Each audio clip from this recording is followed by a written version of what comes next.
রসুলপুর গ্রামে হামিম নামে এক কৃষক বাস করত। তার স্ত্রী রুবি এবং দুই ছেলে রাসেল ও রায়হানকে নিয়ে তার সংসার। একদিন বিকেলে, আসসালামু আলাইকুম বাবা, কেমন আছেন?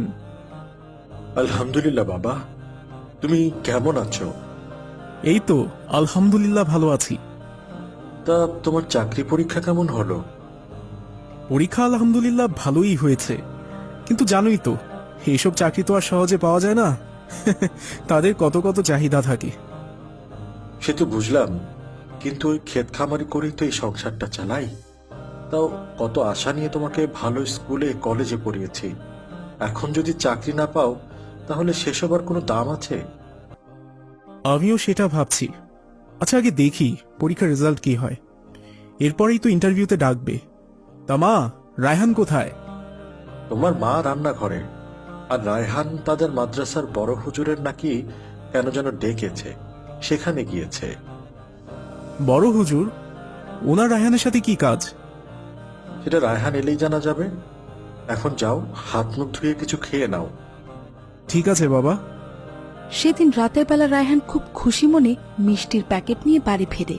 ঘরে ঢুকতেই দেখা পায় তার মায়ের। আসসালামু আলাইকুম মা। ওয়ালাইকুম আসসালাম। কি ব্যাপার, তোকে আজকে এত খুশি লাগছে কেন? আমি আজ সত্যি অনেক খুশি। নিন। খাবো ঠিক আছে, কিন্তু কারণটা কি বলবি? মা, আমি চাকরি পেয়েছি। আলহামদুলিল্লাহ। কিসের চাকরি? আমাদের মাদ্রাসাতেই শিক্ষকের চাকরি। ও, তাই এই সামান্য চাকরির জন্য এত হম্বিতম্বি করছিস? আমি তো ভাবলাম আরো বড় কোনো অফিসার হয়ে গেছিস নাকি। কি যে বলো না ভাইয়া, আমি তো তোমার মতো এত ভালো ছাত্র না। মায়ের ইচ্ছায় যদি হাফেজ না হতাম তাহলে তো মূর্খই থেকে যেতাম। তোমার কাছে অফিসার হওয়া যত আনন্দের, আমার কাছে এই চাকরি পাওয়াটা তার চেয়েও বেশি আনন্দের। হয়েছে হয়েছে, যেখানে জ্ঞান দেয়ার সেখানেই দিয়ে দেয়। এখানে এত বড় কথা বলতে হবে না। মন খারাপ করিস না বাবা, জানিসই তো তোর বাবা একটু এরকমই। না মা, আমি মন খারাপ করিনি। আপনি আমার জন্য দোয়া করবেন।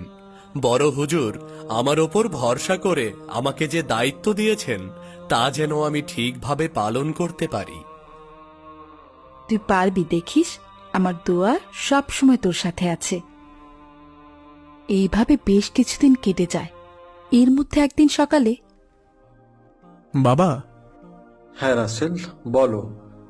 আজকে তো তোমার চাকরির পরীক্ষার রেজাল্ট আসার কথা। হ্যাঁ বাবা, রেজাল্ট এসেছে, আমি পরীক্ষায় পাশ করেছি। আলহামদুলিল্লাহ, আমি জানতাম তুই পারবি। জি বাবা, এখন ওরা ইন্টারভিউর জন্য ডেকেছে। বাহ, বেশ ভালো তো। জি বাবা, চাকরিটা পাওয়ার সব যোগ্যতাই আমার আছে, শুধু ওই লাখ 5 টাকা লাগবে। কি? জি বাবা, ওরা তো আরো বেশি চাইছিল। আমার এক বড় ভাই ওখানে থাকাতে কমায় বলছে। কিন্তু এটা তো অন্যায় আর হারামও। এই তুই চুপ কর। সামান্য মাদ্রাসার শিক্ষক হয়ে এখন আমাকে ন্যায় অন্যায় শিখাতে আসছে। ভাইয়া, আমি কোথায় চাকরি করি সেটা বড় কথা নয়। বড় কথা হলো আমি কখনো অন্যায় মেনে নেই না। আর তুমিই তো বললে তোমার সব যোগ্যতাই আছে এই চাকরি পাওয়ার, তাহলে টাকা কেন দিতে হবে? তুই জানিস এই চাকরির বেতন কত? তুই সারা বছরও এত টাকা ইনকাম করতে পারবি না আমার 1 মাসে যা বেতন হবে। তখন আবার হাত পাততে আসিস না। ভাইয়া, হয়তো আমি তোমার থেকে কম পড়ালেখা করেছি, কম জানি, কিন্তু এটা জানি যে অসৎ পথে লাখ টাকা কামানোর চেয়ে সৎ পথে 10 টাকা কামানো অনেক ভালো। আর এরকম চাকরি না করে রিক্সাওয়ালা হওয়া আরো ভালো। তোর এত বড় সাহস, তুই সামনে আমার ছেলেকে রিক্সাওয়ালার সাথে তুলনা করছিস? চাকরি পেয়ে নিজেকে কি ভাবতে শুরু করেছিস? হ্যাঁ, এত অহংকার তোর? তুই আমার সামনে আর আসবি না। যা, বেরিয়ে যা, বেরিয়ে যা আমার ঘর থেকে। কিন্তু বাবা, তুই আর একটা কথাও বলবি না, তোর এই মুখ আমি দেখতে চাই না। রাসেল, আমি কালকেই আমার যা কিছু আছে ওখান থেকে বিক্রি করে দিয়ে তোর জন্য টাকা জোগাড় করে দেব। তুই কোনো চিন্তা করিস না বাবা। ঠিক আছে বাবা, আমি চাকরি করে আবার সব নতুন করে কিনবো। রায়হান বাড়ি থেকে বের হয়ে এদিক সেদিক ঘুরতে থাকে। কোথায় যাবে চিন্তা করতে করতে হঠাৎ কিছু একটা মনে হতে মাদ্রাসার দিকে হাঁটতে থাকে।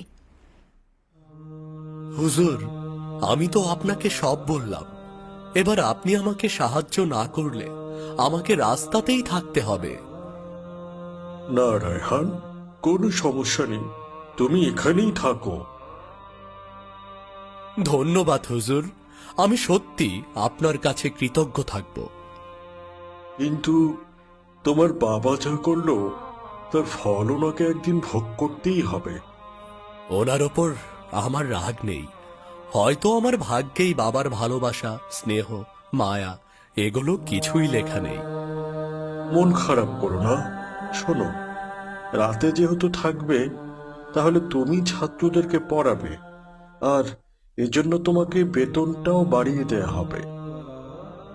সত্যি? আলহামদুলিল্লাহ। এরপর কিছুদিন বেশ নিয়ম করেই চলল। রাসেল নতুন চাকরি পেল, বাড়ি থেকে আসা যাওয়া করত। রায়হানও সারাদিন মাদ্রাসায় কাটিয়ে দিত।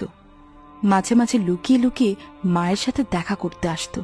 প্রায় 6 মাস পর একদিন রাতে, রাসেল, তোমার অফিসের কি অবস্থা? আলহামদুলিল্লাহ ভালো, তবে ম্যানেজারটা একটু ধরিবাজ মনে হয়। এসব লোকের থেকে সাবধানে থাক। ঠিক আছে বাবা। বলছিলাম কি, চাকরি তো পেলি, বয়সও হলো, এবার বিয়েটা করে নে বাবা। করা যায়, তবে মা, বিয়ে কিন্তু আমি শহরে মেয়ে দেখে করব, গ্রামের মূর্খ অশিক্ষিত মেয়েদের করতে পারবো না। সে তোর যা ইচ্ছে কর, আমাদের তো শুধু দুমুঠো রেঁধে খাওয়ালেই হবে।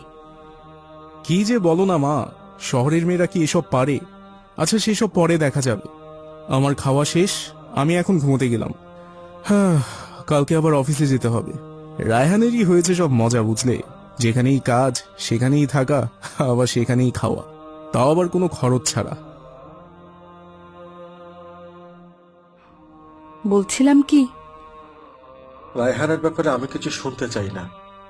আমার এক ছেলে নিয়েই আমি ভালো আছি, ওই আমাদেরকে দেখে রাখবে। আমার ছেলেটা যে কবে আবার ঘরে ফিরবে।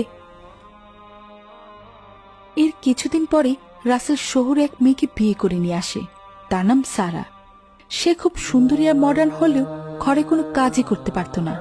বিয়ের কিছুদিন পরে, সারা মা, যাও তো, দুটো কাঁচামরিচ নিয়ে আসো।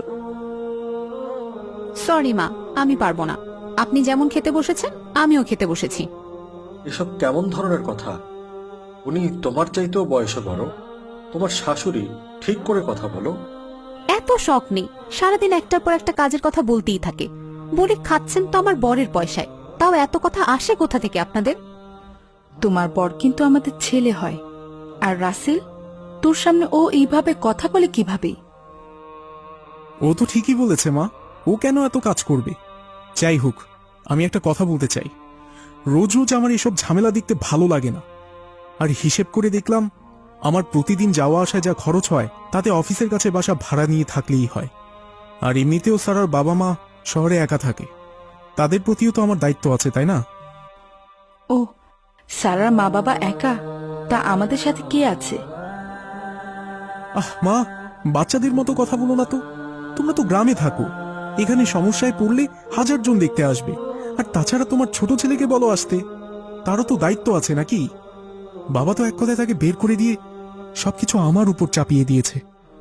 সেদিন তো তোর জন্যই তোর বাবা আমাদের ছেলেটাকে ঘর থেকে বের করে দিয়েছে, আর আজ তুই ওনাকেই দোষারোপ করছিস। মা, আমি কিন্তু ওভাবে বলিনি। আচ্ছা, সে যাই হোক, আমরা কাল সকালেই চলে যাচ্ছি, ওখানে সবকিছু গোছানো হয়ে গেছে। তুমি আমার ছেলেটাকে বিনা দোষে ঘর থেকে বের করে দিয়েছ। ছোট থেকে তাকে তুচ্ছ তাচ্ছিল্য করেছ। আল্লাহ তাআলা এর পরিণাম দুনিয়াতেই তোমাকে দিয়ে দিল, আর কত কি জানি দেখা বাকি। পরের দিন রাসেল সবকিছু গুছিয়ে তার বউকে নিয়ে শহরে চলে যায়।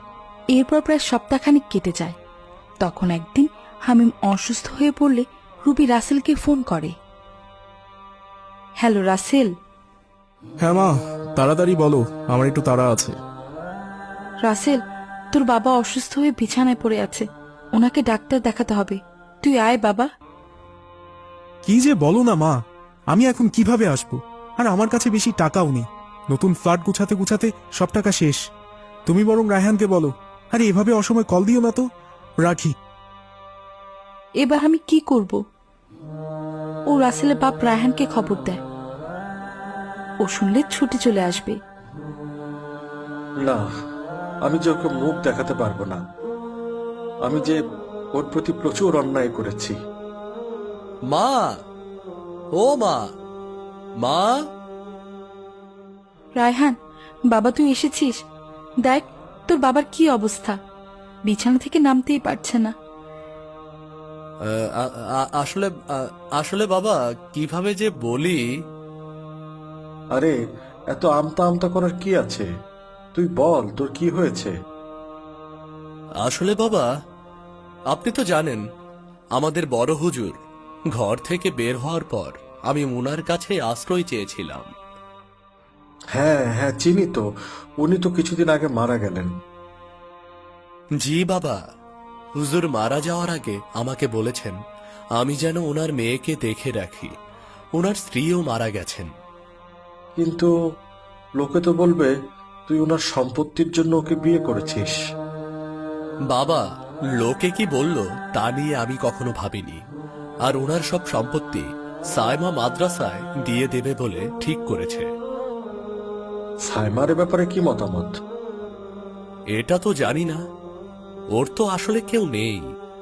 আমি চাইছিলাম ওকে এমনিতেই আমাদের বাড়িতে রাখবো, কিন্তু এতে করে অনেক সমস্যা হবে, তাই আমি এই সিদ্ধান্ত নিয়েছি। ঠিক আছে, তুই চিন্তা করিস না। আমি শীঘ্রই তোর মাকে সাইমার কাছে পাঠাবো। ঠিক আছে বাবা, আপনাকে অনেক ধন্যবাদ। তবে সাইমা রাজি না হলে ওকে জোর করার দরকার নেই।